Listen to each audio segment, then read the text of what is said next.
తులసిరెడ్డి గారు, ముఖ్యంగా ఏంటంటే పవన్ కళ్యాణ్ గారి వ్యాఖ్యలు ఎలా చూస్తారు?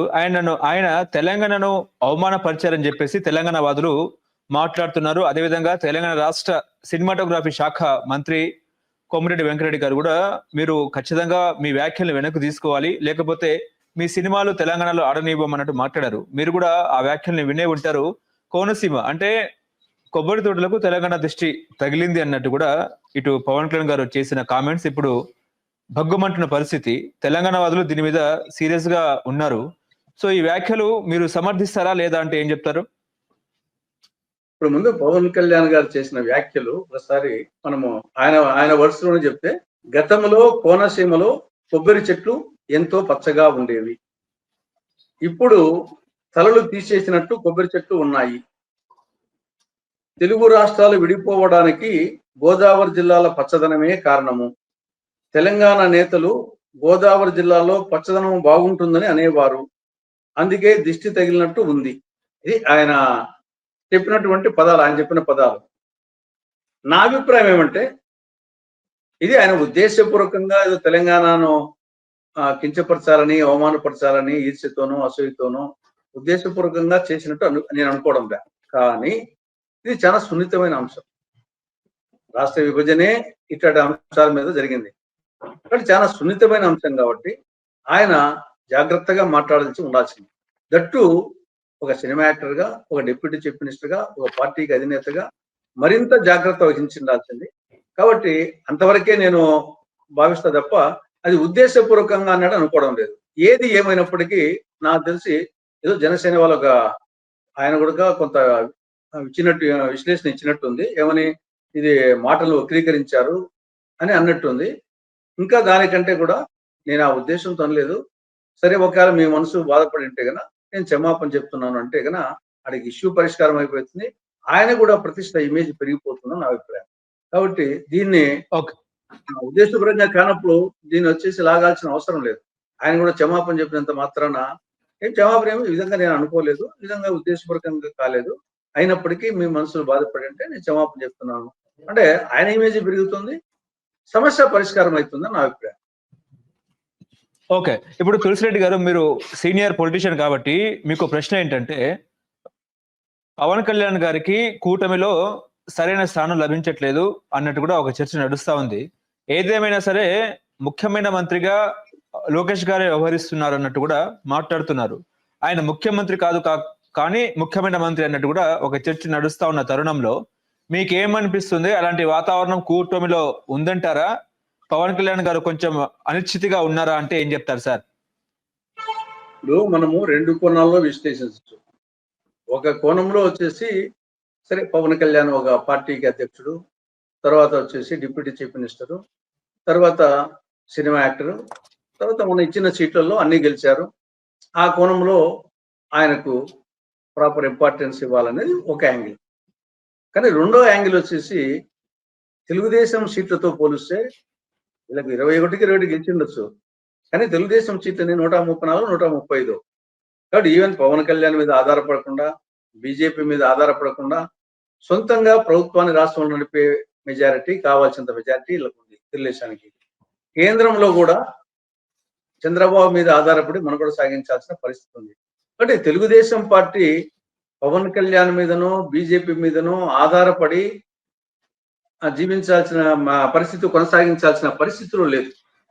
ఆడికాడికి నిజంగా పవన్ కళ్యాణ్ మీద ఆధారపడి ఆయన 21 సీట్లు అవసరమై ఆధారపడి ఉంటే అప్పుడు వేరు. కానీ కాబట్టి మనము ఆ కోణంలో కూడా ఆలోచించినప్పుడు డిప్యూటీ చీఫ్ మినిస్టరు ఒక్కడే, గతంలో రాజశేఖర్ ఉన్నప్పుడు 5 మందికి 3 అట్లా ఇచ్చారు. ఆ విధంగా కాకుండా ఒక్కరికే ఇచ్చారు డిప్యూటీ చీఫ్ మినిస్టర్. ఆ విధంగా అతనికి గౌరవం ఇచ్చినట్లే. కాబట్టి ఆ కోణంలో మనము పూర్తిగా తీసేస్తే గౌరవం ఇవ్వలేదని చెప్పలేము. అట్ ది సేమ్ టైం ఆయన న్యాచురల్గా వచ్చేసి నెక్స్ట్ చంద్రబాబు నాయుడు ఎందుకు తీసుకుంటారు? ఆయన పార్టీ వేరు, ఈయన పార్టీ వేరు. మన ఇప్పుడైతే కూటమిలో ఉన్నారు. మన 2019లో సెపరేట్ గా అప్పుడు వామపక్షాలతో బీఎస్పీతో కలిసి ఆయన పోటీ చేశాడు.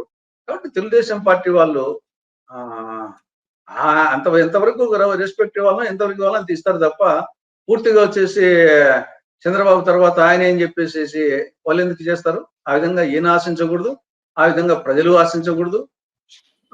ఆ పరిస్థితులు లేవని నా అభిప్రాయం. అంటే ఇప్పుడు తులసిరెడ్డి గారు ముఖ్యంగా ఏంటంటే పవన్ కళ్యాణ్ గారు ఏ సభకి వెళ్ళినా, అదేవిధంగా బాబు గారు సీఎం గారు ఏ సభకి వెళ్ళినా కూడా మేము మరో 15 ఏళ్ళు కలిసి ఉండాలి, కలిసి ఉండకపోతే అభివృద్ధి జరగదు అన్నట్టు కూడా మాట్లాడుతున్నారు. అంటే డిప్యూటీ సీఎం పవన్ కళ్యాణ్ గారు ఎక్కడికి వెళ్ళినా కూడా మరో 15 ఏళ్ళు కలిసి ఉండాలని ఎందుకు ఆ బలంగా చెప్తున్నారు అనేది చర్చ. దీన్ని ఏం చెప్తారు సార్? అది ఒక విధంగా అభద్రతా భావం అనిపిస్తుంది. అభద్రతా భావంతో అటు చంద్రబాబు నాయుడు గాని, ఇటు పవన్ కళ్యాణ్ గారు గాని అభద్రతా భావంతో ఉన్నారేమో అనిపిస్తుంది. నీకు 15 ఏళ్ల క్రితం నీకెందుకు, ఇప్పుడు 2029 వరకు మీరు చేయండి. ఆటోమేటిక్ గా వచ్చేసి ఆ రోజు మంచి పరిపాలన చేస్తే ఆటోమేటిక్ గా ప్రయత్నిస్తారు కదా. దాని గురించి 2029 గురించి మాట్లాడకుండా ఇంకా 15 ఏళ్ళు 2047 స్వర్ణాంధ్ర ఇవన్నీ వచ్చేసి ఆరోగ్యాంధ్ర, ఆనందాంధ్ర ఇవన్నీ వచ్చేసి అభద్రతా భావంతో నేల విడిచి సాము చేయడమే అవుతుంది. జగన్మోహన్ రెడ్డి గుడికి ఏమన్నాడు, 30 ఏళ్ళు నేనే ఉంటా, మా నాయన ఫోటో పక్కన నా ఫోటో పక్కన రావాలా అని అన్ని రోజులు ఉన్నాయి కదా. కాబట్టి ఏమైంది, నెక్స్ట్ ఎలక్షన్లకి పోయాడు, అది ఘోరంగా పోయాడు 2011. మరి గతంలో కూడా ఏమి మీరు అధికారంలో ఉన్ని రోజులు ఉన్నాయి కదా. అయినప్పుడు 23 సీట్లే, 2019లో మీకు వచ్చిన 23 సీట్లే. అంతకుముందు చంద్రబాబు నాయుడు 14 ఏళ్ళు ముఖ్యమంత్రిగా ఉన్నాడు కదా. కాబట్టి ప్రస్తుతము వర్తమానాన్ని గురించి ఆలోచిస్తే బాగుంటుంది తప్ప భవిష్యత్తు గురించి అనవసరంగా గాల్లో మేడలు కట్టుకోవడము అది ఏ పార్టీకైనా మంచిది కాదని నా అభిప్రాయం. కానీ తులసిరెడ్డి గారు ముఖ్యంగా ఏంటంటే ప్రతి మాటలో కూడా జగన్ భయమే కనిపిస్తోంది. 3 పార్టీలు కలిస్తే తప్ప రాజకీయంగా జగన్ ఎదుర్కోలేమని ఆయన గట్టిగా నమ్ముతున్నారన్నట్టు కూడా చర్చ నడుస్తా ఉంది. వైసీపీ అధికారంలోకి వస్తే టీడీపీ సంగతేమో కానీ ప్రతిపక్షంగా ఉన్న జనసేన నామరూపాలు లేకుండా పోతుందనేది ఇటు జనసేన సైనికులు ఆందోళన చెందినట్టు కూడా నడుస్తా ఉంది చర్చ. దీన్ని ఏమంటారు సార్? ఇప్పుడు రాష్ట్రంలో 7 పార్టీలు ఉన్నాయి. 4 జాతీయ పార్టీలు, 3 ప్రాంతీయ పార్టీలు. 4 జాతీయ పార్టీలు కాంగ్రెస్, బీజేపీ, సిపిఎం, సిపిఐ. ప్రాంతీయ పార్టీలు టీడీపీ, వైకాపా, జనసేన.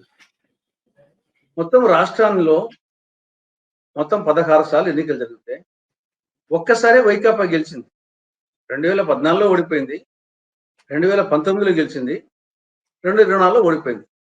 3 సార్లు పోటీ చేసి ఒకసారి గెలిచింది, 2 సార్లు ఓడిపోయింది. తెలుగుదేశం పార్టీ అది కూడా 83లో గెలిచింది, 85లో గెలిచింది, 89లో ఓడిపోయింది, 94 గెలిచింది, 99 గెలిచింది, 2004 ఓడిపోయింది, 2009 ఓడిపోయింది, మళ్ళీ 14 గెలిచింది, 19లో ఓడిపోయింది. కాబట్టి ఆ పార్టీకి ఓడిపోయిన చరిత్ర ఉంది, ఈ పార్టీకి ఓడిపోయిన చరిత్ర ఉంది. ఆ ప్రకారంగా కాంగ్రెస్ పార్టీ మేము వచ్చేసి 9 సార్లు గెలిచాం. 1952 నుండి తీసుకుంటే ఈవెన్ తెలుగుదేశం పార్టీ ఆవిర్భావం తర్వాత కూడా 2009లో తెలుగుదేశం పార్టీని ఓడించినాం, ఎన్టీ రామారావును ఓడించినాం స్వయంగా చిత్తరంజన్ దాస్ చేతిలో. తర్వాత 2004లో అధికారంకి వచ్చాం, 2009లో అధికారంకి వచ్చాం, 2014లో రాష్ట్ర విభజన నేపథ్యం తర్వాత కొంత ఇబ్బంది పడినాం. 2014 పోయింది, 19 పోయింది, 24 ఈసారి. అంతకుముందు కూడా 10 ఏళ్ళు అధికారం లేకుండా అధికారంకి వచ్చాం. అంతకుముందు 94 నుంచి 2004 వరకు 10 ఏళ్ళు లేము.